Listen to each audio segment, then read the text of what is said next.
Meus caros amigos, estamos aqui reunidos para fazer o Dia da Palavra deste mês.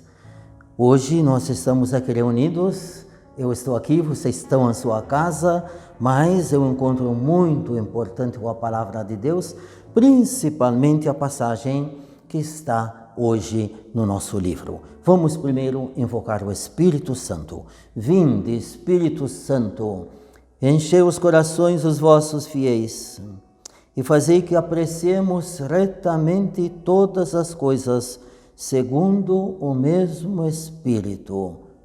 Por Cristo Senhor nosso. Amém. Meus amigos, nós estamos no livro deste ano, estudando os profetas, e esses meses, ainda do mês passado e este mês, nós entramos no profeta Elias, um dos maiores profetas da Sagrada Escritura.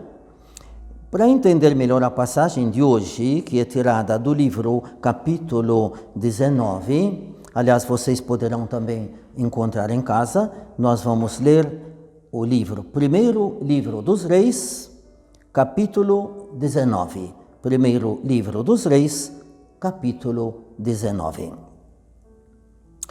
Para podermos entender melhor a passagem de hoje, eu vou contar o que está escrito no capítulo 18. Que, aliás, não sei porquê, no livro ficou para passar no mês próximo.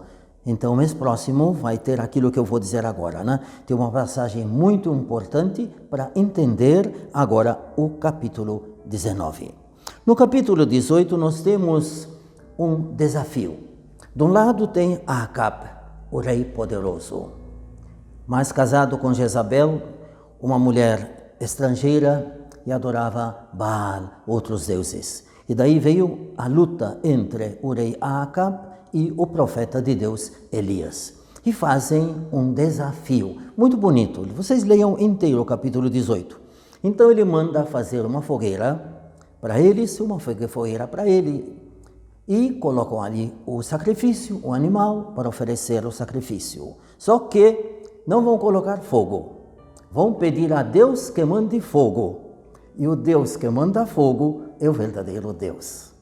E ali nós temos uma passagem assim muito interessante, onde o profeta até brinca com eles e tal, disse, talvez o Deus de vocês está dormindo, talvez está viajando, gritavam e nada de fogo. E depois, quando veio a vez dele, caiu fogo do céu e pegou fogo. E daí então houve aquela luta, mataram 450 profetas do rei Acabe e Elias ficou sozinho. Jezabel ficou sabendo, ficou com raiva e queria matá-lo. E aqui nós entramos, essa passagem que eu contei então será na leitura do mês próximo. Hoje nós estamos aqui agora no capítulo 19, depois deste desafio. Então, capítulo 19, eu vou ler a primeira parte. Acabe contou a sua esposa Jezabel o que Elias tinha feito e como tinha matado a fio da espada todos os seus profetas. Então Jezabel mandou um mensageiro a Elias com este recado: que os deuses me castiguem se amanhã, a esta hora, eu não tiver feito com você o mesmo que você fez com os profetas. Quer dizer que eu vou te matar. Elias ficou com medo, levantou-se e partiu para se salvar. Chegou a Betsabeia, em Judá, e aí deixou o seu servo e continuou a caminhar mais um dia pelo deserto. Por fim, sentou-se debaixo de uma árvore e desejou a morte, dizendo: chega, Javé, tira a minha vida, porque eu não sou melhor que os meus pais. Deitou-se debaixo da árvore e dormiu. Então o anjo o tocou e lhe disse: levanta-te e coma. Elias abriu os olhos e viu bem perto da cabeça um pão assado sobre pedras quentes e uma jarra de água. Comeu, bebeu e deitou-se outra vez. Mas o anjo de Javé o tocou de novo e lhe disse: levanta-te, coma, pois o caminho é superior às tuas forças. Elias se levantou, comeu, bebeu e, sustentado pela comida, caminhou 40 dias e 40 noites até o Horebe, a montanha de Deus. Bem, eu vou parar aqui, depois tem outra parte, tá? São duas partes diferentes. Então veja aqui, essa passagem é realmente dramática e muito bonita. Elias, com medo, com razão, ameaçado de morte, Jezabel disse: amanhã eu vou te matar nesta hora, como você mandou matar os meus 450 profetas. Você não vai escapar disso. Como qualquer outra pessoa, também ele, claro, ficou com muito medo e fugiu, foi embora, desanimado, sozinho. E daí, muito interessante, dormiu e aparece aquele anjo que o chama: levanta-te, e lhe ofereceu pão quente e água. Ele dormiu de novo, o anjo o chamou de novo a segunda vez. Bem, o que nós entendemos com isso? É uma mensagem muito bonita.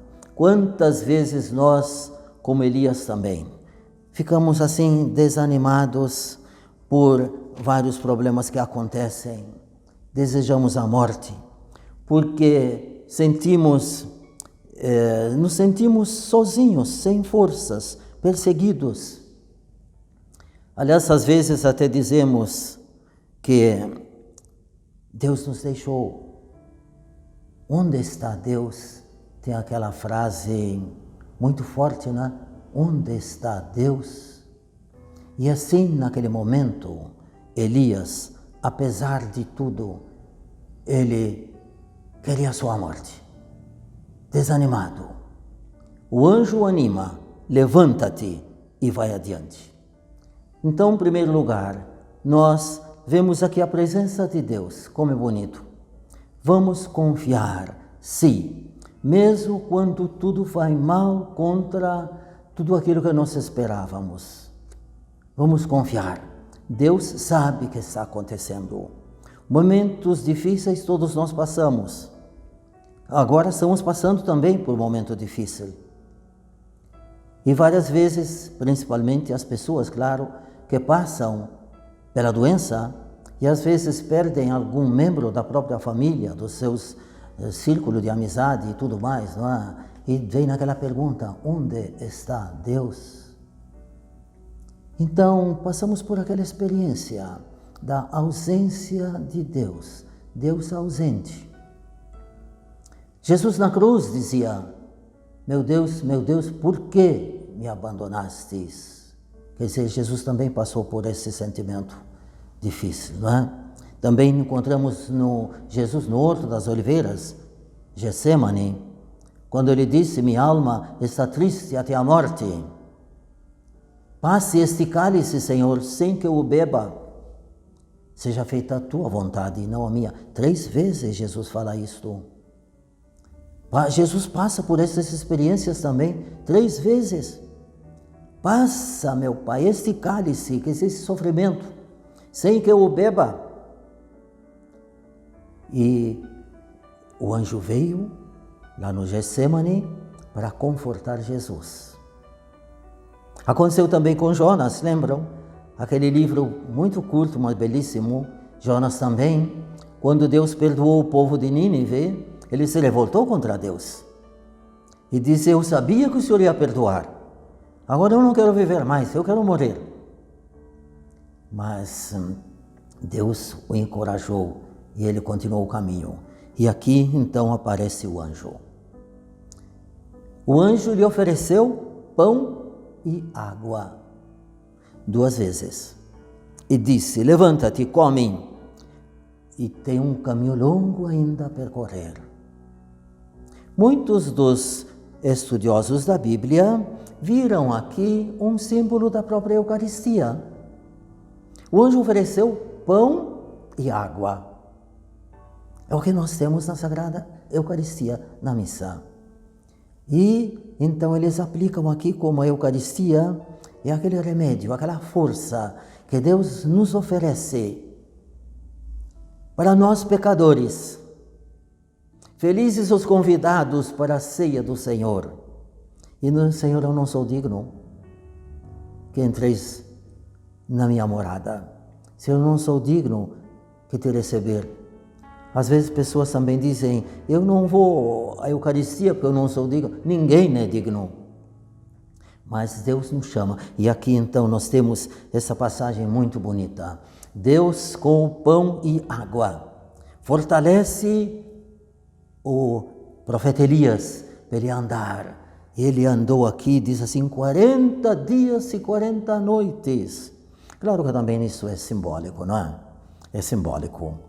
Andou 40 dias e 40 noites. Lembram que esse número sempre aparece na Bíblia, não é?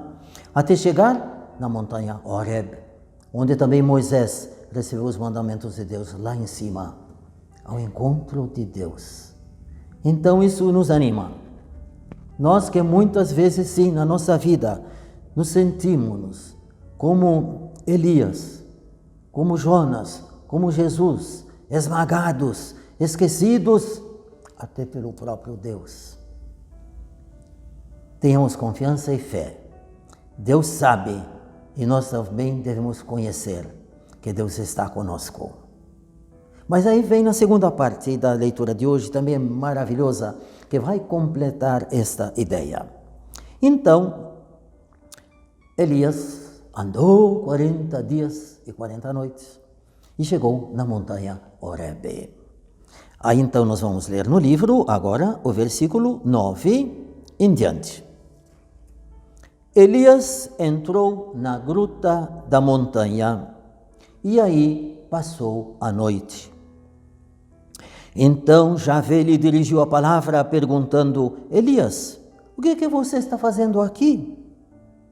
Elias respondeu, o zelo por Javé dos exércitos me consome, porque os israelitas abandonaram tua aliança, derrubaram teus altares, mataram teus profetas, sobrei somente eu? E eles querem me matar também?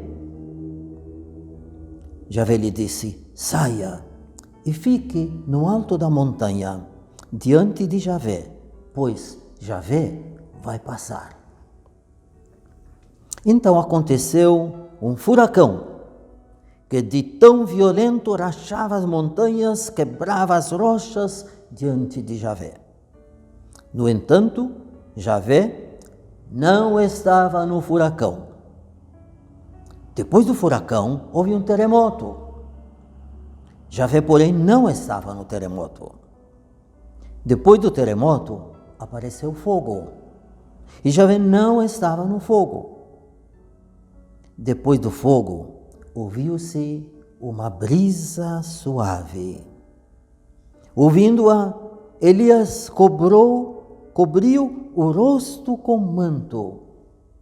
Saiu e ficou na entrada da gruta. Ouviu então uma voz que lhe dizia, o que você está fazendo aqui, Elias? Elias respondeu, o zelo de Javé dos exércitos me consome, porque os israelitas abandonaram tua aliança, derrubaram teus altares, mataram teus profetas a fio da espada. Sobrei somente eu, e eles querem me matar também. Javé disse a Elias, pegue o caminho de volta, em direção ao deserto de Damasco. Unja Hazael como rei de Arã, e Jeú, filho de Nimsi, como rei de Israel. Unja também Eliseu, filho de Safate, natural de Abel-Meula, como profeta em seu lugar. Quem escapar da espada de Hazael será morto por Jeú, e quem escapar da espada de Jeú será morto por Eliseu. Mas eu vou poupar em Israel 7.000 homens. São todos os joelhos que não se dobraram diante de Baal e todos os lábios que não o beijaram. Bem, então temos essa segunda parte, muito bonita de novo. Daí então, como vimos, Elias passou, andou 40 dias, chegou ali na montanha Horebe, entrou numa gruta, Passou a noite inteira, dormiu, descansou, e agora? Agora então, de novo Deus se dirigiu a ele. E disse, Elias, escuta, o que você está fazendo aí? Ele disse, pois é então, aconteceu isso, aquilo. Só sobrou eu. Querem me matar, eu fugi. Estou aqui. Estou aqui como? Fugido, como nós falamos, desanimado ainda, desesperado, querendo abandonar tudo. Daí então, Deus disse para ele, saia fora da gruta. Você vai ver, já vê passar na sua frente. Vai ver Deus. E ele saiu. E o que ele viu? Primeiro, viu um furacão. Sabem o que é, né? Aquele vento assim. Aqui diz assim, viu um furacão violento que rachava as montanhas. Imagina que terror, não é? Depois, logo em seguida, houve um terremoto. E aqui repete, e Deus não estava. Deus não estava no furacão. Veio um terremoto que chacoalhava tudo. E Deus não estava. Veio o fogo, Deus não estava. O que quer dizer isso? O que é o furacão? O que é o terremoto? O que é fogo? Bem, isso é a nossa raiva. Isso é o nosso desejo de vingança. O coração de Elias estava assim. Nosso coração muitas vezes está assim, um furacão. Quando quer briga, guerra, revolta, às vezes, como se diz, virar as mesas, jogar tudo fora, não, violência. E aqui quer dizer, Deus não é violento, Deus não quer vingança, Deus não está no furacão, Deus não está no terremoto. 3 coisas, furacão, terremoto e fogo. Podemos imaginar o que significa isso, né? Fogo. E depois apareceu uma brisa suave e leve. Imagina naquele calor ali, aquela brisa suave. Este é Deus. Este é Deus. E de fato aqui diz, Elias cobriu o rosto com o manto. Isso significa adorar a Deus. Ele aqui viu Deus. Agora cobriu o manto e ficou ali na entrada, olhando Deus. Então a lição de novo para nós. Meus amigos, qual é a nossa resposta? Quando nós estamos perseguidos em desespero, quando nós estamos desanimados, atingidos por todo tipo de mal, não deve ser aquela reação como normalmente, infelizmente, nós fazemos, não é?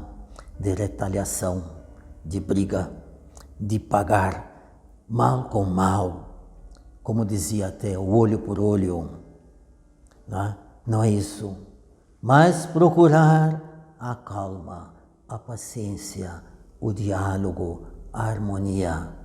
Ali Deus está. Ali Deus está. Então a grande lição para nós, esta deve ser a resposta de Elias diante da perseguição que vimos na primeira parte. E esta deve ser a nossa reação. Aqui de novo Deus então fala de novo para ele. O que está fazendo aqui, Elias? Ele repete a mesma palavra. O zelo do Senhor dos Exércitos me consome. Sabe que essa palavra Jesus falou, hein, na vida? Quando que Jesus falou? Quando derrubou as mesas no templo, né? Quando viu aquele comércio, Jesus pegou um chicote, né? Derrubou as mesas, soltou os animais e as pombas, e o Evangelho diz, o zelo do Senhor o consome. Quer dizer, o zelo de Deus tomou conta dele. E assim, tirado daqui, Elias falou de novo 2 vezes, né? O zelo do Senhor me consome. Eu fiz isso por causa do zelo que eu tenho pelo Senhor. E, bem, aí de novo Deus lhe disse, agora calma, né? Já aprendeu. Volta, pega o caminho de volta e vai ali e vai escolher novos líderes, entre os quais um profeta no teu lugar. E aí termina depois a missão dele, quando, nós veremos mais tarde, ele escolheu Eliseu para ser o futuro profeta. Então, meus amigos, a nossa lição aqui. O que nós vamos pedir a Deus diante dessa situação? Pensando um pouco, eu achei aquela oração de São Francisco de Assis. Senhor, fazei-me instrumento de vossa paz. Não furacão, nem terremoto, nem fogo, nem fuga, nem desespero, nem desânimo. Mas São Francisco nos diz, onde houver ódio, que o leve amor. Onde houver ofensa, que o leve perdão. Onde houver discórdia, que o leve união. Onde houver dúvidas, que o leve a fé. Então vamos pedir a Deus, sim. Como é bom rezar isso aí e colocar na vida, porque é difícil. Normalmente nós não fazemos isso. Normalmente nós vivemos o ódio, a discórdia, a dúvida, desespero, tristeza. Não é este caminho, não. O caminho de Deus é perdão, união, fé, verdade, esperança, alegria, luz. Como era sábio São Francisco de Assis. E ele diz, ó Mestre, fazei que eu procure mais consolar do que ser consolado. Compreender do que ser compreendido. Olha, nós, numa discussão e tal, sempre queixamos que o outro não está compreendendo a gente. Está interpretando mal. Mas nós precisamos compreender o outro também. Precisamos compreender o outro para que ele nos compreenda também. É mútuo. Fazei que eu procure amar mais do que ser amado, porque dando que se recebe, perdoando que é perdoado, morrendo que se vive para a vida eterna. Então, vamos rezar e viver e colocar em prática esta oração belíssima de São Francisco de Assis, que nos ensina qual devia ser a nossa atitude diante das dificuldades, dos perigos, das perseguições, dos obstáculos, de tudo aquilo que nós enfrentamos na vida. E terminando, eu quero lembrar que nós estamos nesse mês de Maria, o mês de maio. Maria, a mãe que acompanhou Jesus do começo ao fim, Maria que é sempre bondade e amor. E Maria também então nos ensina isto. E também domingo próximo é Dia das Mães. E sabemos que por natureza Deus fez a mãe assim. A mãe é símbolo de amor, serviço e acolhimento.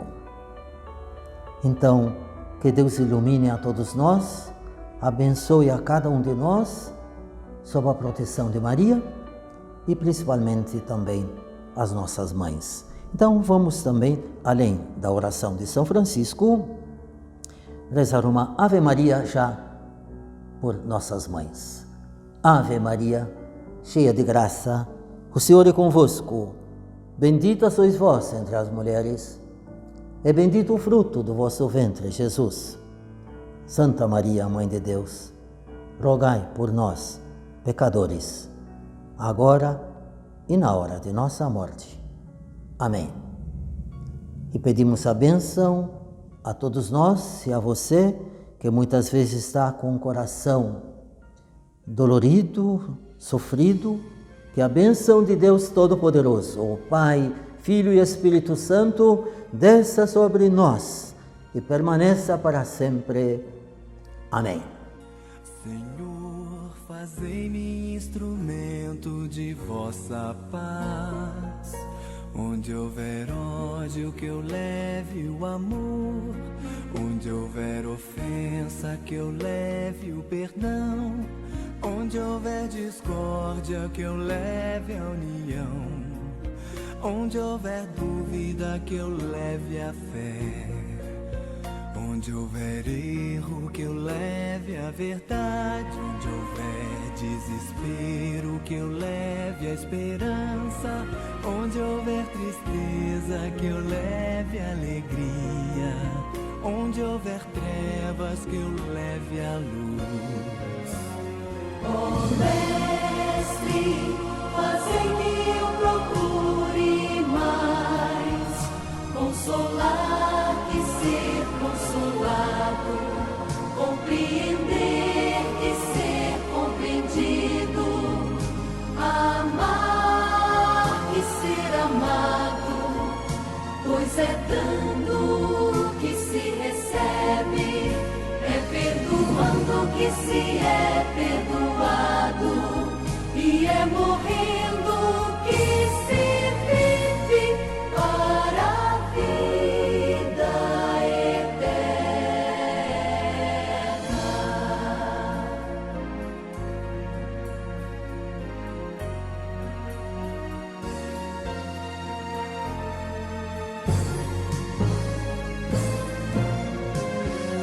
Ó Mestre, fazei que eu procure mais consolar que ser consolado, compreender que ser compreendido, amar que ser amado, pois é dando que se recebe, é perdoando que se é perdoado, e é morrendo